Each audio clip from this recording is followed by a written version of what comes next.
नमस्कार, सीएनबीसी आवाज़ मोतीलाल ओसवाल स्टूडियो में आप सभी का स्वागत है। 10 के दमदार ट्रेड्स की करेंगे शुरुआत हेडलाइंस के साथ। कमजोर शुरुआत के बाद बाजार में अच्छी रिकवरी। निफ्टी निचले स्तरों से 100 पॉइंट से ज़्यादा चढ़कर 24,900 के पार। महिंद्रा एंड महिंद्रा, रिलायंस और आईसीआईसीआई बैंक में तेज़ी। बैंक निफ्टी में भी तेज़ी, साथ ही मिड कैप और स्मॉल कैप भी हरे निशान में है। आज के बिग स्टॉक्स का जलवा। नोमुरा के बुलिश रिपोर्ट से इंडसइंड बैंक करीब 5% भागा। निफ्टी और वायदा का बना टॉप गेनर। वहीं सीएलएसए के आउट परफॉर्मर रेटिंग से बंधन बैंक 3% मजबूत। टाइटन में भी अच्छी खरीदारी। उधर बीएसई में निचले स्तरों से शानदार रिकवरी। टॉप गियर में आज ऑटो शेयर करीब 1.5% चढ़ा। इंडेक्स करीब 2% चढ़े। मारुति, आयशर और टीवीएस मोटर, साथ ही रियल्टी, फार्मा और डिफेंस शेयरों में भी रौनक।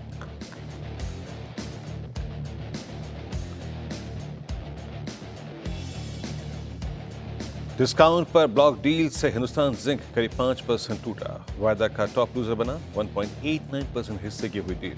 लार्ज ट्रेड की कुल वैल्यू 3848 करोड़ रुपए। प्रमोटर्स वेदांता की हिस्सेदारी बेचने की खबर है।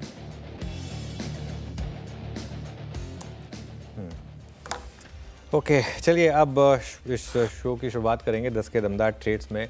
पिछले शो से प्रकाश काबा जी और प्रशांत सावंत जी हमारे साथ बने हुए हैं, साथ ही रचना वैद्य और रुचित जैन भी जुड़ेंगे अपने टॉप ट्रेड्स के साथ हमारे साथ। इसके बाद मार्केट टेक्निकल पर बात करने के लिए गोल्डीलॉक्स ग्लोबल रिसर्च के फाउंडर गौतम शाह होंगे, साथ ही कोटक महिंद्रा एएमसी के सीआईओ इक्विटी हर्षा उपाध्याय से भी मार्केट आउटलुक पर होगी बातचीत। एक बार जरा आइए आप मार्केट पर, और निफ्टी क्लियरली आपको चीख चीख के कह रहा है कि वो रेंज इंटैक्ट है। फर्स्ट सपोर्ट और फर्स्ट रेजिस्टेंस के बीच में घूमता हुआ 24,780, मतलब वो 24,800 850 के लोअर एंड से घूमा और हायर एंड पर जाकर 24,950 पर एक बार के लिए टिका। अब देखते हैं इसको हम क्रॉस करेंगे या नहीं करेंगे। लेकिन इसके अलावा आप देखिए बैंक निफ्टी में वापस कोशिश हो रही है उस 55,800 के लेवल के ऊपर आने की। और आज का टॉप गेनर इंडसइंड बैंक अब करीब 5% ऊपर, और सेकंड टॉप गेनर बंधन बैंक ये करीब 3% ऊपर। दोनों में शानदार मूव। एवेन्यू सुपरमार्ट यहाँ पर भी ब्रोकरेज का एक व्यू था, यहाँ अच्छे मूव आ रहे हैं 2.5%। उसके अलावा एज अ स्पेस जो अच्छा कर रहा है वो है ऑटोज़। आप देखिए Eicher Motors, Mahindra and Mahindra, Maruti Suzuki, TVS motor, सब में शानदार तेज़ी इस समय आपको दिखाई देगी। बजाज ऑटो भी ऐड कर दीजिए। ऑटो से जुड़े हुए फाइनेंस स्टॉक्स जैसे कि चोला, यहाँ पर भी आपको अच्छे मूव्स आते हुए दिखाई देंगे। और एक पॉकेट जहाँ पर अच्छा मूव आ रहा है, जैसे मैंने खैर बात एवेन्यू सुपरमार्ट की ही थी, लेकिन पूरी की पूरी रिटेल पॉकेट अच्छा कर रही है। ट्रेंट में भी अब इस समय अच्छा मूव आ रहा है। ट्रेंट भी अब डे हाई पर आया। नीचे क्या है, हिंदुस्तान जिंक ऑब्वियसली उस स्टेक सेल की खबर के बाद 5% नीचे। और पॉलिसी बाज़ार, ये स्टॉक स्ट्रॉन्ग मार्केट में आज थोड़ा सा वीक है। ये भी देखिए आप डे लो पर इस समय कारोबार करता हुआ।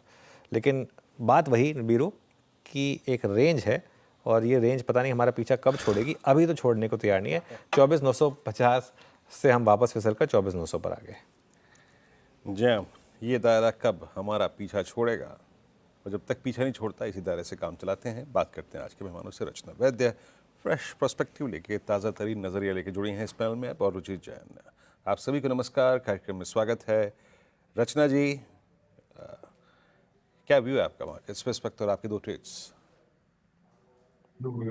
जी, मेरे व्यू में यही है कि निफ्टी अगेन रेजिस्टेंस फेस कर रहा है 24,970 के आसपास फ्यूचर्स में, which is not a good sign. तो सुबह का जो राइज था वो शायद प्ले आउट हो चुका स्टॉक्स वगैरह में। इस वक्त के लिए मेरा शॉर्ट साइड पे आइडिया रहेगा विच इज इन टीसीएस के फ्यूचर्स, इसको हम शॉर्ट कर सकते हैं, जो कि 35-15 के आसपास है अभी। हम इसमें 35-30 का एसएल लगाएंगे। 3530 के एसएल के साथ इसके फ्यूचर्स को शॉर्ट करके हमारा टारगेट होगा 3490 एंड 3480। एंड जो दूसरा मेरा कॉल रहेगा, that could be an attempt on the long side which is MCX, जिसके फ्यूचर्स को हम लॉन्ग करने की अटेम्प्ट करेंगे। 7980 के करीब है ये। अगर ये 7930 को होल्ड कर जाता है फ्यूचर्स पे, तो यहाँ पे 8040 का टारगेट रहेगा ऑन द लॉन्ग साइड। अच्छा जी, तो एक लॉन्ग और एक शॉर्ट, ये इस समय टीसीएस शॉर्ट है रचना जी की तरफ से। इंटरेस्टिंग, क्योंकि काफ़ी दिन की स्ट्रेंथ के बाद आज थोड़ी वीकनेस आई यहाँ पर। फर्स्ट साइन पर ऑफ वीकनेस पर रचना जी शॉर्ट कर रही हैं टीसीएस को। और लॉन्ग साइड पर क्या था, एमसीएक्स। ये इस समय दो ट्रेड्स रचना जी की। गाबा सर गुड मॉर्निंग अगेन। गाबा सर, आपकी दो ट्रेड्स? मुझे लगता है कि भारतीय पर ध्यान देना चाहिए ऑन द लॉन्ग साइड और ट्रेड करा करीब 1861 के आसपास स्टॉप लगाना चाहिए। 1851 52 9-10 रुपए का स्टॉप है। Near term target 1880। और दूसरा स्टॉक जो मुझे पसंद है इस वक्त, आई थिंक वो रहेगा ट्रेंड। इसमें तेजी है, मोमेंटम है। 5720 के आसपास ट्रेड कर रहा है। मेरे ख्याल से 5780 का स्टॉप लगाना चाहिए 40 रुपीज का। Near term target 5820। Trend. Okay, trend आपका बाय कॉल है। Ruchit, good morning. आपके दो ट्रेड्स इस वक्त के? जी very good morning Virendra ji, very good morning to everyone. तो दो स्टॉक्स खरीदारी की साइड है, बट ऐसे स्टॉक्स देख रहे हैं जो रीसेंट जो टाइम वाइज करेक्शन हो रहा है मार्केट में, उसमें भी आउट परफॉर्मेंस दिखा रहे हैं। सो एक तो एबी कैपिटल है कि जहाँ पे स्ट्रक्चर्स काफी स्ट्रॉन्ग है। ऑल्दो लास्ट दो ट्रेडिंग सेशन में एक अपमूव आ चुका है, बट ये स्टॉक अपने ऑल टाइम हाइस के आसपास ट्रेड कर रहा है और अपने ऑल टाइम हाइस के आसपास भी काफी अच्छे वॉल्यूम्स ये स्टॉक में पैन आउट हो रहे हैं। सो हमें लग रहा है कि अप ट्रेंड कंटिन्यू रहेगा। 250 के स्टॉप लॉस से नियर टर्म के लिए खरीदारी की सलाह रहेगी 272 के टारगेट्स के लिए। और डिफेंस स्पेस में से भारत डायनेमिक्स के स्ट्रक्चर्स काफी पॉजिटिव लग रहे हैं। एक हाई टॉप हाई बॉटम का स्ट्रक्चर तो हमने पिछले 2 महीने में मोस्टली काफी सारे डिफेंस स्पेस में देखे ही है। ये स्टॉक में जो लास्ट 4-5 ट्रेडिंग सेशन में छोटा सा करेक्शन आया है, उसमें कोई वॉल्यूम बेस्ड सेलिंग नहीं है। तो जब प्राइस ऊपर जा रहे तो वॉल्यूम्स हो रहे हैं, करेक्शन आ रहे तो कोई वॉल्यूम बेस्ड सेलिंग नहीं है। स्टॉक अपने 20 डेमा सपोर्ट के आसपास ही ट्रेड कर रहा है। So risk toward ratio perspective से आई थिंक ये सपोर्ट काफी अहम लेवल है कि जहाँ पे खरीदारी अब की करनी चाहिए। तो 1830 के नीचे स्टॉप लॉस रख के बीडीएल में खरीदारी की सलाह रहेगी 2040 के टारगेट्स के लिए। ओके, तो चलिए ये इस समय रुचि जी की ट्रेड्स बीडीएल पर एक मूव आता हुआ अब आई थिंक प्रशांत जी की ट्रेड्स बची है ना। प्रशांत जी बताइए आपकी ट्रेड्स। जी अनुज जी, मेरी फर्स्ट पिक छोला फाइनेंस होगी। Thank you for spotting it. मुझे लग रहा है यहाँ पे बहुत अच्छी बेस बनी है और हम एक क्रूशल जो जोन था 1580 उसके ऊपर ट्रेड कर रहे हैं। मैं मान के चलूंगा कि ये सस्टेन होगा और स्टॉप लॉस में रखूंगा 1570 1570। यहाँ मुझे लग रहा है कम से कम 1645 1645 जिस जोन से बिकवाली आई थी वहां तक हम जा सकते हैं। तो 1645 का टारगेट और 1570 का स्टॉप लॉस होगा। नेक्स्ट पिक मेरी होगी एलआईसी हाउसिंग फाइनेंस। यहाँ पे मैं स्टॉप लॉस रखूंगा 595 595 स्पॉट लेवल। जो टारगेट होगा वो 625 625 का होगा। कंसोलिडेशन जोन के बीच के लेवल में मुझे लग रहा है ये कंफर्टेबली यहाँ से ऊपरी लेवल तक जा सकता है। ओके, चलिए अब एक काम करते हैं, आगे बढ़ते हैं और हमारे साथ अब गोल्डीलॉक्स ग्लोबल रिसर्च के फाउंडर गौतम शाह हैं, जिनके पास टेक्निकल रिसर्च में 2 दशक से ज़्यादा का अनुभव है और गौतम जी बिग ट्रेंड्स को पकड़ने के लिए माने जाते हैं। Gautam ji good morning. पहली बात तो ये, क्या आप अपना थोड़ा सा दायरा बढ़ा रहे हैं? ये गोल्डीलॉक्स प्रीमियम से नाम चेंज हो कि गोल्डीलॉक्स ग्लोबल रिसर्च, क्या अब थोड़ा सा पूरा अपना ग्लोबल दायरा बढ़ा रहे हैं क्या आप अपना? हाँ जी, आई थिंक हमारा ये मानना है कि कोई भी इन्वेस्टर को थोड़ा सा इस मार्केट में ग्लोबल देखना चाहिए, क्योंकि यूएस मार्केट्स में इतनी अपॉर्चुनिटी है, कमोडिटीज में इतनी अपॉर्चुनिटीज है, एशियन मार्केट्स में भी इतने अच्छे अपॉर्चुनिटीज आ रहे हैं। तो इसलिए पिछले 2 महीने से हम ग्लोबल रिसर्च बन गए हैं और हम इंटरनेशनल इक्विटीज को भी ट्रैक कर रहे हैं। क्योंकि देखिए चार्ट्स तो आप कहीं का भी देखें, अगर आपके स्टडीज करेक्ट है तो आप ट्रेंड्स पकड़ सकते हैं। और अभी अच्छा लगता है अमेजॉन, एनवीडिया, एप्पल जैसे स्टॉक्स को स्टडी करने में। तो इंडिया तो हम लोग देखते ही हैं डेली बेसिस पे, बट यूएस मार्केट्स में थोड़ा सा हमारा ज्यादा फोकस हो गया है। ओके, तो चलिए ऑल द बेस्ट आपको इसके लिए गौतम जी। अच्छा बताइए ग्लोबल मार्केट के चार्ट्स क्या कह रहे हैं? देखिए जियोपॉलिटिक्स का ऐसा सिचुएशन है कि लोगों को लगा कि इक्विटी मार्केट्स ओवरऑल बेसिस पे गिर जाएंगे, बट हमने देखा पिछले 2-3 हफ्तों में यूएस मार्केट्स एकदम एक रेंज में है। हमारा वर्किंग टारगेट S&P 500 में 6150 का है। यूरोपियन मार्केट्स को अगर आप देखें, जर्मनी, फ्रांस, लंदन सब अच्छे कर रहे हैं। तो एक्चुअली जो ग्राउंड में और जो मीडिया में हम जियोपॉलिटिक्स के बारे में सुन रहे हैं, वो इक्विटी मार्केट्स में हम उसका कोई इंपैक्ट नेगेटिव बेसिस में अभी तक तो नहीं देखे हैं और लग रहा है कि वो ज्यादा नहीं रहेगा। इंडिया ने भी जिस तरह से लोकल जियोपॉलिटिक्स और ग्लोबल जियोपॉलिटिक्स को हैंडल किया है, मेरे हिसाब से काफी कमेंडेबल है। हम एक कंसोलिडेशन फेज में है पिछले 3-4 हफ्तों से। मुझे लगता है कि ये रेंज से निफ्टी इवेंचुअली ऊपर की तरफ ब्रेकआउट करेगा। 25,200 का बहुत क्लियर सा नंबर है। एक बार वो नंबर निकलता है तो मार्केट लाइफ टाइम हाइस की तरफ जा सकता है। तो हमारा स्टांस अभी भी बुलिश है, मार्केट में खरीदारी करनी चाहिए। निफ्टी और लार्ज कैप्स में कम फोकस कीजिए, ब्रॉडर मार्केट्स में फोकस कीजिए, वहां बहुत अच्छे ट्रेंड्स हैं। वहां अगर आप अच्छे थीम्स में हैं तो आई थिंक इस मार्केट में अभी भी रिटर्न्स अच्छी बन सकती है।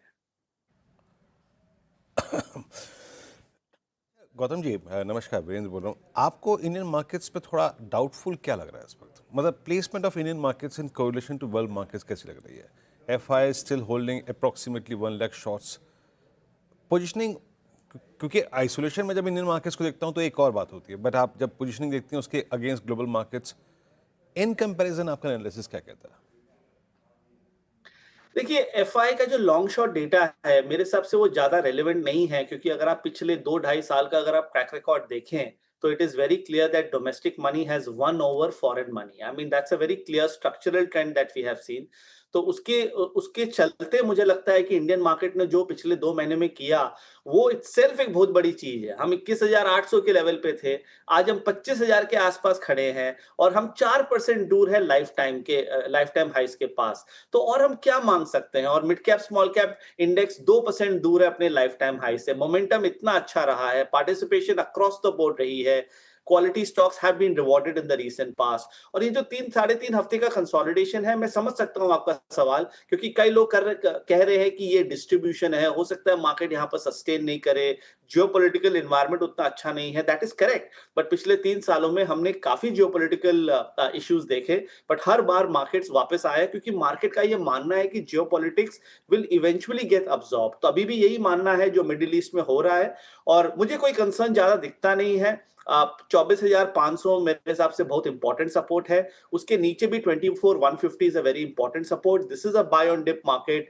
Medium term long term chart जब हम देखते हैं तो वहां मुझे कोई कंसर्न नहीं दिखती है। तो ये कंसोलिडेशन से मार्केट इवेंचुअली ऊपर की तरफ ब्रेकआउट करेगा, और इंडिया के जो स्टैंड अलोन पॉजिटिव्स है, डोमेस्टिक मनी, आरबीआई स्टांस, अब हमारे फंडामेंटल्स, हमारे valuations, I don't think you can ignore all of that. So the India story is very much intact. Okay, that's fine. अब आते हैं, जैसे आपने कहा कि स्टोरी तो आपने इंडियन मार्केट्स की समझा दी। हम हमेशा एक अच्छे रिवॉर्ड की अपेक्षा में चलते हैं Gautam ji. I mean Nifty अपने ऑल टाइम हाई से अप्रॉक्सीमेटली 1200 पॉइंट नीचे, Nifty bank almost at all time high. But पिछले 20 दिन की हाईलाइट रही निफ्टी आईटी का लोअर ट्रेजेक्टरी से बाहर निकलना, और इनफैक्ट मई जून की रिकवरी। अभी आप निफ्टी आईटी की प्लेसमेंट, आईटी स्टॉक्स की प्लेसमेंट को कैसे रीड कर रहे हैं? कितना रिवॉर्ड होल्ड करते हैं वो यहाँ से? देखिए, एक चीज इंपॉर्टेंट है कि निफ्टी का जो अभी का जो मूव रहा है पिछले 2 महीने में, उसमें बैंक्स ने भी पार्टिसिपेट किया, आईटी सेक्टर ने भी पार्टिसिपेट किया, और जो तीसरा हैवी वेट है रिलायंस इंडस्ट्रीज, उसने भी पार्टिसिपेट किया। तो ये एक अच्छी पोजीशन है कि 3 बड़े heavyweight sectors of the Nifty have contributed to the market up move of the last 2.5 months. अब बीच बीच में ऐसा होता है कि बैंक्स चलते हैं तो दूसरे नहीं चलते, या बैंक्स नहीं चलते हैं तो दूसरे चल जाते हैं, तो उससे उसके कारण होता क्या है कि मार्केट संभल जाता है। आईटी ने एक अच्छा रिबाउंड देखा, बट अभी भी आईटी में काफी हेडविंड्स है। ग्लोबल फैक्टर्स अभी भी आईटी स्टॉक्स को इंपैक्ट करेंगे, वैल्यूएशंस काफी स्ट्रेच्ड है। तो मेरा मानना है कि इस लेवल्स पे आईटी को अवॉइड करना चाहिए। बड़ी अपॉर्चुनिटी नहीं दिखती है, शॉर्ट टर्म ट्रेडिंग अपॉर्चुनिटीज भले ही हो जाए, बट मीडियम टर्म के हिसाब से आईटी में रिस्क रिवॉर्ड जस्टिफाई नहीं है। उसी चल अगर आप दूसरे सेक्टर को देखिए, बैंकिंग एंड फाइनेंशियल सर्विसेज, मुझे लगता है कि वहां बड़ी ट्रेंड है। हमारा बैंक निफ्टी में वर्किंग टारगेट 60,000 का है। आपने देखा जिस तरह से इंश्योरेंस कंपनीज आए हैं, जिस तरह से बैंक स्टडी है, एनबीएफसीज में आपने देखा कैसे Bajaj finance, Bajaj Finserv steady रहे हैं। तो मेरे हिसाब से बैंकिंग, मेटल्स और रियल एस्टेट, ये जो 3 बड़े सेक्टर्स है, I see maximum outperformance there from a 3 to 6 month perspective. Banking, metal और रियल एस्टेट, चलिए यहाँ पर सबसे अच्छा आपको ट्रैक्शन दिखाई देता है। अच्छा, पिछले कुछ महीनों में री रेटिंग हुई है डिफेंस स्टॉक्स की, और ये अभी सारे बड़े स्टॉक्स एफएनओ में शामिल हैं। इस इंडेक्स ने बहुत शानदार किया है। इसके ईटीएफ में अगर किसी ने इन्वेस्ट किया तो बहुत पैसा बना होगा। अब इन लेवल्स पर क्या भी होगा? 3 महीने में देखिए 54% के returns. Yeah, that is true, and I think it is logical also, क्योंकि हमने इतना जियोपॉलिटिक्स देखा है कि कॉमन सेंस बोलता है कि डिफेंस स्टॉक्स अच्छे करेंगे, और वो सब अच्छे किए हैं। It is a mega trend. अगर आप 3 से 5 साल के हिसाब से देख रहे हैं तो डेफिनेटली मेगा ट्रेंड है। अगर आप एक लॉन्ग टर्म इन्वेस्टर है तो आप उसमें बने रहिए। बट इस लेवल्स पे क्या आप खरीदारी कर सकते हैं? मेरे हिसाब से वो आंसर उसका नो रहेगा, क्योंकि सारे स्टॉक्स ओवरबॉट हो चुके हैं, टेक्निकल स्टडीज का सपोर्ट नहीं है, और फंडामेंटल्स थोड़े से स्ट्रेच्ड हो चुके हैं। तो इस लेवल्स पे बड़ी कमिटमेंट डिफेंस में करना मेरे हिसाब से I don't think that's a good thing to do. Magar two other stories which I think is a proxy to the India story, that is power and infrastructure. मेरा मानना है कि पावर सेक्टर एक साल के कंसोलिडेशन से निकल रहा है, इंफ्रास्ट्रक्चर में इतनी बड़ी फॉल आई, अब धीरे धीरे सारे स्टॉक्स निकल के आ रहे हैं, तो पावर और इंफ्रा में चार्ट्स अच्छे हैं, स्मार्ट मनी एक्शन है और फंडामेंटल्स अच्छा है. So instead of going into defence and railway, मेरा मानना है कि इन दो सेक्टर्स में कमिटमेंट कीजिए. ओके, चलिए तो ये इस समय आपका व्यू। इसके अलावा एक स्टॉक जो आज चर्चा में रहा, बॉम्बे स्टॉक एक्सचेंज, 3000 तक की रैली हुई, उसके बाद अब करेक्शन में 2550 तक आया। आज खराब न्यूज़ पर जिस तरीके से ये घूमा है, क्या यहाँ पर रिवर्सल के साइन है या अभी भी थोड़ा सा इसको अवॉइड किया जाए?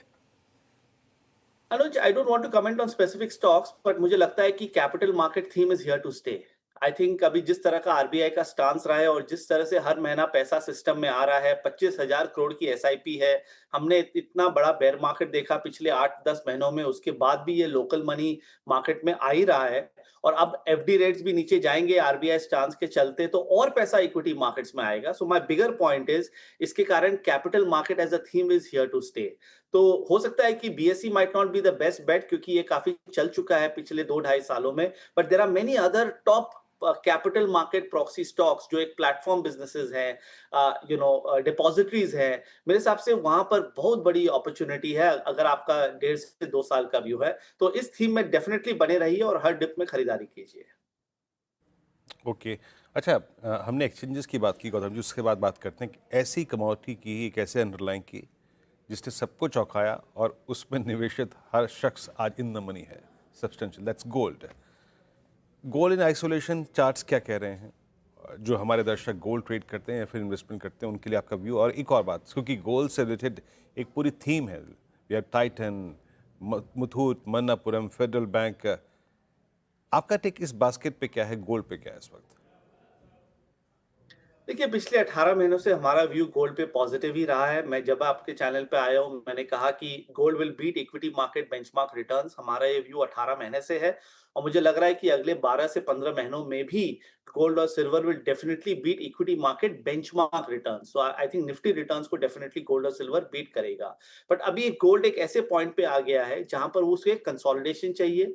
काफी ओवरबॉट हो चुकी है और काफी चर्चा उसके बारे में हो रही है, और अभी जो जियोपॉलिटिकल सिनारी है उसके कारण भी थोड़ा सा एक टेलविंड है. बट इस लेवल्स पे 34-3450 पे खरीदारी करना गोल्ड में मेरे हिसाब से is not the right strategy, क्योंकि रिस्क रिवॉर्ड आपके फेवर में नहीं है. पर जो दूसरी प्रेशियस मेटल है जहां हम काफी बुलिश है, वो है सिल्वर. हम ये पिछले 2-3 महीने से कह रहे हैं कि silver will do better than gold. वहां पर हमने 35 के ऊपर ब्रेकआउट देखा. मुझे लगता है कि यहाँ से 20 से 25% का मूव सिल्वर में आराम से आ सकता है अगर 3 से 6 महीने का व्यू है. तो instead of gold, commit in silver and think a little more medium term, long term. मुझे लग रहा है कि गोल्ड ने पिछले 18 महीनों में जो किया, मुझे लग रहा है कि अब सिल्वर यहाँ से करेगा. ओके, चलिए, शुक्रिया आप गौतम जी इन सब सेक्टर्स पर और मार्केट पर बात करने के लिए. आगे बढ़ते हैं. अब हमारे साथ कोटक महिंद्रा एएमसी के सीईओ इक्विटी हर्षा उपाध्याय मौजूद हैं. हर्षा जी, गुड मॉर्निंग. हर्षा जी, बताइए इस समय मार्केट में अब क्या करें? इतने सब जियोपॉलिटिकल कंसर्न्स के चलते जो चीज़ें हो रही हैं, इसके बाद अब आपका क्या व्यू होगा? गुड मॉर्निंग अनुज. देखिए, जियोपॉलिटिकल इश्यूज पे या जो ग्लोबल अपीवल्स हो रहे हैं टैरिफ को लेते हुए, वहाँ पे कोई भी सर्टेनिटी के साथ कुछ भी बोलना मुश्किल है. लेकिन जरूर ये है कि ये सब के बावजूद मार्केट एक तरफ से कंसोलिडेट हो रहा है और relatively our economy is also doing better. तो ये सब देखते हुए हमें लगता है कि जो लॉन्ग टर्म इन्वेस्टर है उनके लिए कोई ऐसी परेशानी की बात नहीं है. लेकिन आप ट्रेडर हैं तो ऑब्वियसली हर एक इवेंट एक इम्पोर्टेंट माइलस्टोन हो जाता है, तो उस हिसाब से कुछ भी बोलना मुश्किल है. लेकिन अगर लॉन्ग टर्म इन्वेस्टर है तो उनके लिए बहुत ज्यादा ये सारे इवेंट्स बहुत ज्यादा इम्पोर्टेंट नहीं होंगे. ओके, चलिए, तो ये इस समय अगर आप लॉन्ग टर्म इन्वेस्टर हैं तो बहुत ज़्यादा शायद आपको इस पर इम्पैक्ट ना पड़े.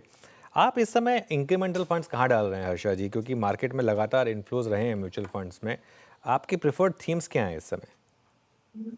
अनुज देखिए अभी भी हमारा जो फोकस है पोर्टफोलियोज का वो डोमेस्टिक ओरिएंटेड बिजनेसेस पे है और लॉजिक बहुत सिंपल है कि जितने भी अनसर्टनिटीज हैं या क्वेश्चन मार्क्स हैं वो ग्लोबल रिलेटेड इश्यूज पे है, चाहे टैरिफ ले लीजिए या ग्लोबल ग्रोथ को लेते हुए जो क्वेश्चन मार्क्स हैं उसके इम्पैक्ट शायद मेटल्स या कुछ कमोडिटीज पे हो सकता है। तो ये सब इश्यूज मोस्टली एक्सपोर्ट ओरिएंटेड या ग्लोबल फोकस बिजनेसेस पे है, बल्कि अगर आप डोमेस्टिक ओरिएंटेड बिजनेस को देखते हैं तो वहाँ पे काफी रेजिलियंस है, ग्रोथ ठीक ठाक सा है, ऑप्टिमल तो नहीं बोल सकते लेकिन ठीक ठाक सा ग्रोथ है और मार्जिन्स भी एक तरफ से होल्ड अप कर रहे हैं। तो हमें उम्मीद है कि वहाँ पे जो अर्निंग्स एक्सपेक्टेशंस है वो ज्यादातर मीट हो जाएंगे या बीट भी हो सकते हैं कुछ सेक्टर्स में, लेकिन जो एक्सपोर्ट ओरिएंटेड सेक्टर्स में अभी भी वो बोलना बहुत मुश्किल है।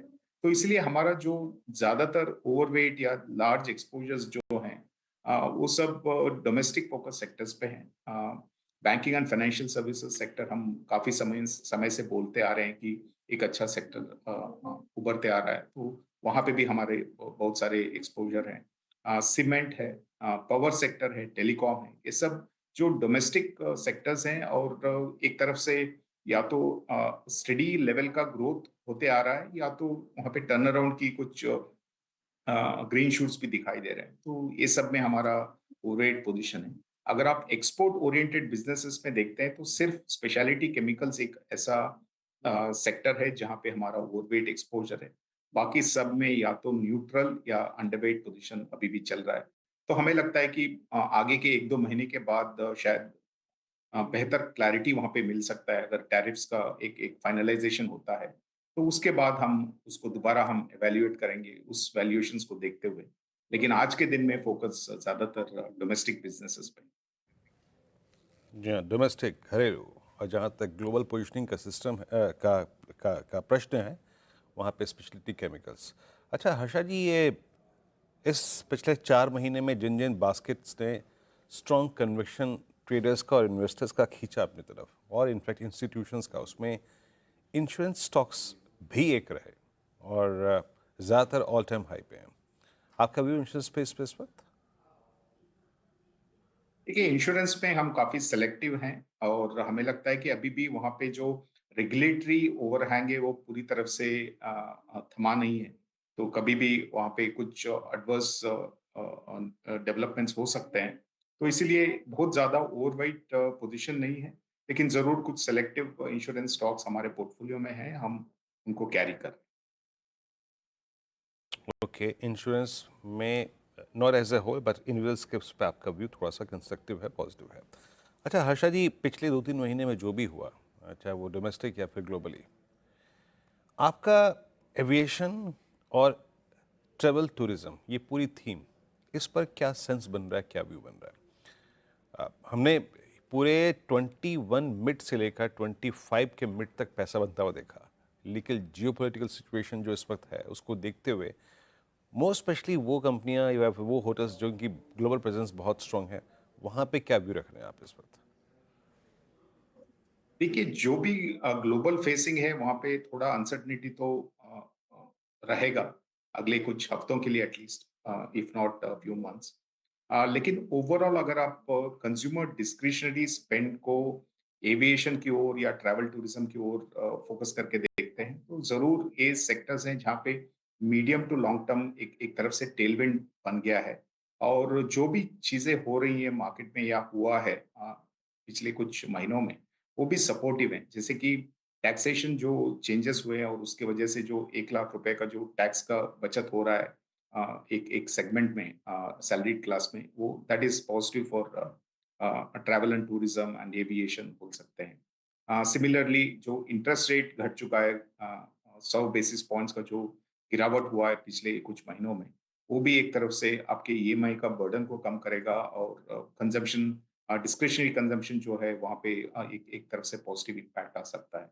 एंड ओवरऑल जो इकोनॉमी का ग्रोथ है और इनकम लेवल्स का जो ग्रोथ है उससे भी हमें लगता है कि ट्रैवल टूरिज्म एविएशन ऐसे जो डिस्क्रिशनरी कंजम्पशन सेक्टर्स हैं वहाँ पे तो अच्छा सा टेलविंड रहेगा और इसलिए हमारे पोजीशंस भी यहाँ पे काफी पोर्टफोलियोज में ओवरवेट है और हाँ, जैसे आप अगर आप क्रूड ऑयल देखेंगे उसका एक एक इम्पैक्ट एविएशन पे बहुत पड़ सकता है अगर क्रूड ऑयल बहुत ऊपर जाता है।